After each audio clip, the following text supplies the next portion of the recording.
پہاڑی زبان میں اپڈیٹ سنیے۔ بھارت دے زیر تسلط جموں کشمیر وچ آزادی پسند لوگ بھارت دے یوم جمہوریہ کو یوم سیاہ دے طور تے مناتے ہیں۔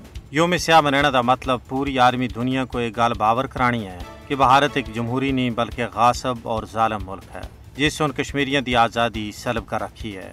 بھارت وچ جمہوریت نہیں بلکہ ایک سول آمریت ہے۔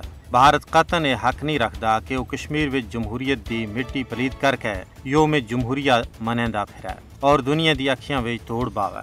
بھارت سن اپنے قانون و آئین دی پامالی کردے ہویا 5 اگست 2019 کو کشمیر دی خصوصی حیثیت دا یک طرفہ فیصلہ کیتا۔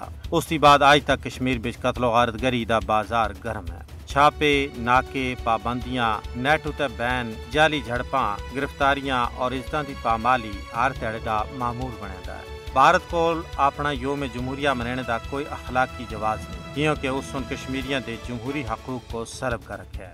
دفعہ 370 دی منسوخی سن یہ گل ثابت کر دیتی ہے کہ ہندوستان دا یہ دعویٰ جھوٹا ہے کہ وہ جمہوری ملک ہے۔ بھارت 1947 وچ تمام اصولاں اور ضابطیں دی پامالی کردے ہویا کشمیریاں دے سراں اُتے مسلط ہو گیا۔ اس ویلے تھی کہن کہ آج تک کشمیریاں سن بھارت دے غاصبانہ اور جابرانہ قبضے کو قبول نہیں کیتا۔ اپنے لکھاں لخت جگراں دی قربانیاں پیش کیتیاں، ارباں ڈالر دی املاک تباہ ہوندیاں دکھیاں، قید و بند دی صعوبتاں برداشت کیتیاں، عزتاں اور عصمتاں دی پامالی ہوئی لیکن اپنے مشن اتے کمپرومائز نہیں کیتا۔ آج بھی کشمیری عوام اس عزم دا اعادہ کر رہے ہیں کہ حصول مقصد تاکہ جد و جہد جاری و ساری رہسی۔